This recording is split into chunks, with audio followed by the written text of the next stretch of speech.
Dans le dernier épisode, on a parlé de notre relation avec le travail. C'en est une qui est bizarre pour la plupart, et j'en faisais partie très longtemps. Ça m'a fait souffrir plutôt bien longtemps, cette relation-là avec le travail. J'allais au travail pour avoir quelque chose, jusqu'à temps que je réalise que je devais aller au travail pour me départir de quelque chose. C'est un peu là que j'ai envie de nous amener aujourd'hui. On va continuer sur notre lancée de notre relation au travail, mais je vais essayer de connecter à cet épisode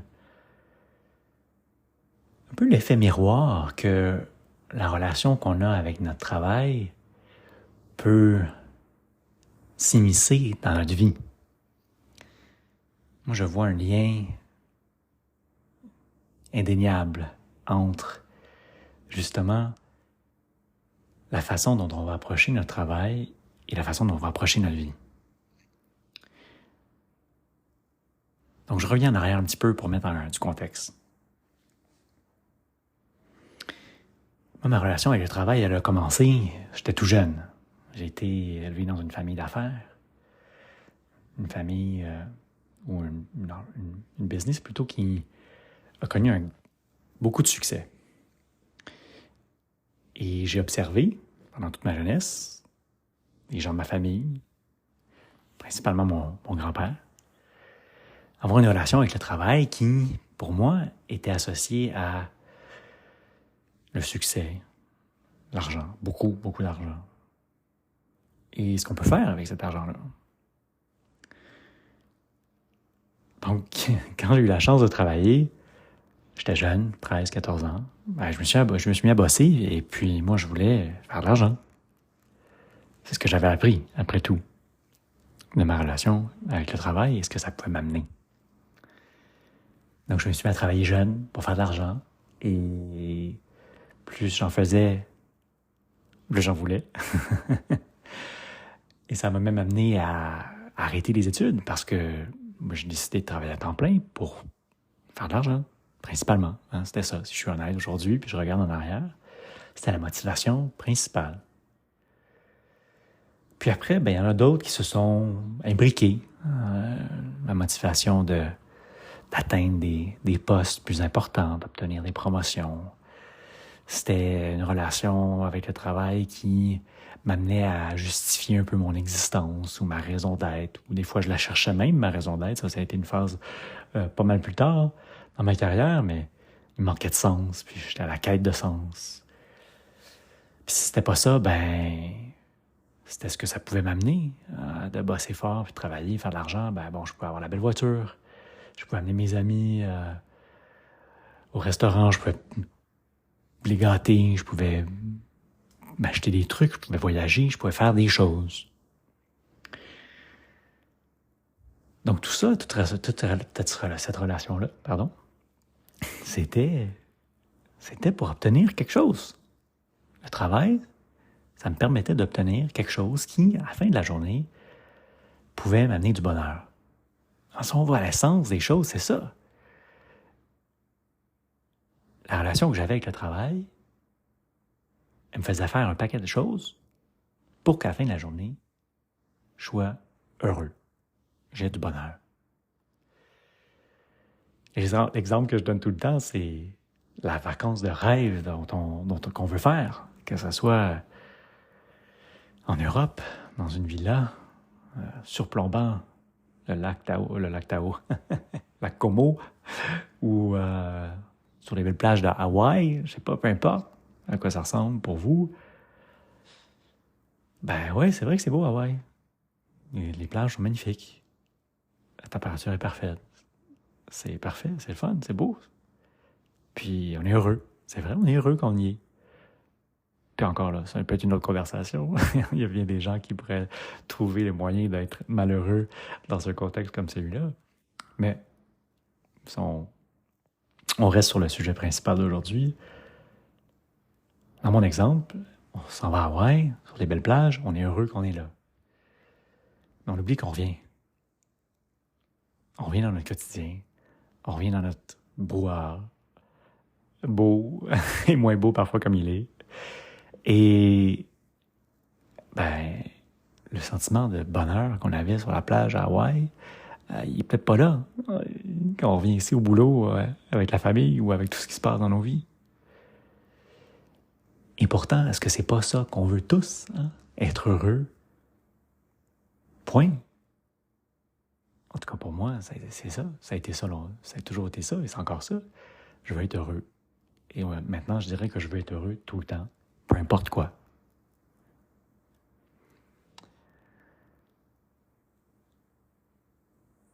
Et au travail, souvent, il y a des moments qui font en sorte qu'on ne se sent pas tellement heureux, peu importe les raisons. C'est ce qu'on a un peu exploré dans le dernier épisode du podcast. Et la même chose se produit dans nos vies. Que ce soit les personnes qui nous entourent, les personnes que l'on fréquente, les endroits qu'on décide de visiter, les restaurants qu'on décide même d'aller manger. Souvent, ces décisions-là, ils sont basés sur l'intention de faire X, Y ou Z parce que on va être heureux. Donc, c'est la même chose que l'approche qu'on a via le travail. Et la perspective que j'ai envie d'amener aujourd'hui, c'est la suivante. Quand on approche la vie et le travail, la façon dont on vient d'en parler, justement, j'ai besoin d'obtenir quelque chose pour être heureux. Et là, je vous amène à l'inverse de ça. Hein? Si on flip the switch, si on fait un 180, et si on allait plutôt au travail, ou si on approchait nos vies, non pas pour obtenir quelque chose, mais pour se départir de quelque chose. Là, on est ailleurs. On est ailleurs dans le sens où, au travail, par exemple, il y a un paquet de trucs qui vont arriver qui vont peut-être vous taper sur les nerfs ou qui vont vous gosser. Et si on opère dans le modèle « j'ai besoin d'obtenir ce que je veux pour être heureux », vous allez essayer de contrôler, puis de manipuler, puis faire tout ce que vous pouvez pour que les affaires qui gossent soient pas là. Puis quand ils se présentent, on essaie de les éviter, puis s'ils sont là pareil, on bitch, puis on chiale, puis tout ça. Alors que, en faisant le 180 dont on parle aujourd'hui, ces mêmes histoires-là, ces mêmes gossages-là qui arrivent, si on les approche dans le but de s'en départir, là, il y a toute une autre dynamique qui s'installe. À ce moment-là, on ne peut plus les repousser ou essayer de les contrôler ou les manipuler. Il faut les accueillir. Puis plus que ça, c'est même pas les accepter. Parce que dans l'acceptation, il y a encore la résistance là-dedans. Ouais, j'accepte ça. Parce que, peu importe, j'ai pas le choix. Ou dans l'acceptation, en général, il y a de la résistance. Allons encore plus loin. Honorons, respectons ce qui se présente à nous, parce que c'est ces affaires-là qu'on peut utiliser pour s'enlever du chemin. Pour se départir de la petite portion de nous là, qui essaie toujours de contrôler puis de manipuler pour être heureux. C'est ça qui est réellement dans le chemin, pas rien d'autre. On pense que c'est des affaires qui sont à l'externe, hein? La personne, la situation, la circonstance, le boss, la patronne, le client qui gosse, toutes ces affaires-là à l'externe. C'est pas ça qui gosse. C'est nous-mêmes qui se gossent avec ça.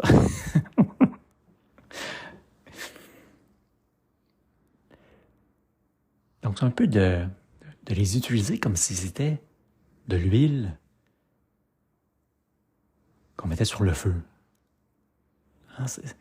It's the fuel for growth, comme je dirais en anglais. On va utiliser ça pour se transformer, pour accélérer notre croissance. Et ça, on peut le faire autant dans le travail que dans notre vie. Et c'est pour ça, d'entrée de jeu, que je disais, on ne peut plus les séparer, hein, ils sont indissociables maintenant, ces sphères-là de ma vie. Parce qu'en réalité, comme mon coach et ami Alan me l'a déjà dit, il n'y a pas de différence entre les affaires et la vie. Il y a juste la vie. Ça m'a pris du temps à comprendre celle-là, mais j'y suis arrivé. Puis il a raison. Il n'y a pas de distinction entre les affaires et la vie, il y a juste la vie qui coule, puis qui nous présente ce qu'elle a à nous présenter. Puis des fois, oui, ça gosse, puis ça arrache, puis ça nous emmerde. Mais c'est exactement ces moments-là qu'il faut utiliser pour s'enlever du chemin. Parce que c'est juste nous qui sommes dans le chemin. Donc, est-ce qu'on approche notre vie? Est-ce qu'on approche le travail pour obtenir quelque chose ou pour se départir de quelque chose? C'est la question que je voulais vous lancer aujourd'hui, avec un peu de background, de contexte, pour faciliter votre propre réflexion. On n'est pas juste ce qui nous passe sous les yeux. Hein? On pense que... Je vais vous dire ça comme ça. Les moments qui accrochent, qu'on essaie d'éviter ou de contrôler ou de manipuler pour qu'on soit heureux à la fin de la journée, on le fait juste par le biais de notre ego, hein, qui crie, puis qui pleure, puis qui veut nous protéger, puis qui veut avoir son... He wants to have his say. Il veut avoir quelque chose à dire là-dedans, là. Mais on n'a pas besoin d'être protégé. On est déjà safe. You're already safe. You don't need protection from anything, from yourself. Deep down, you're safe. You just gotta connect with that. Il faut juste aller aux racines des choses et comprendre que je suis pas celui qui est impliqué dans cette pièce de théâtre. Je suis celui qui est assis à la corbeille et qui l'observe. Celui ou celle qui l'observe. On est dans la conscience, on est dans la pleine conscience, appelez-le comme vous voulez. Plus j'avance dans mon propre chemin, plus je réalise que c'est l'élément le plus central. Il y a bien des pratiques, il y a bien des outils, il y a pas mal de tout qui a pris le bord finalement. Juste pour me ramener là.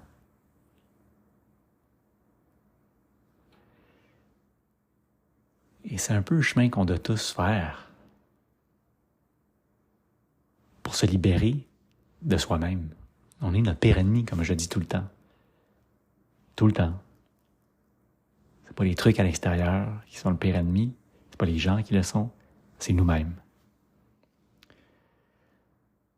Alors c'est la perspective que je voulais vous amener, puis c'est l'invitation que je vous lance aussi, d'y réfléchir pour vous-même, et puis de commencer cette transition de j'approche ma vie et mon travail pour obtenir quelque chose, à j'approche la vie et mon travail pour me débarrasser de quelque chose, me départir de quelque chose, et ultimement pour offrir, pour donner et pour servir.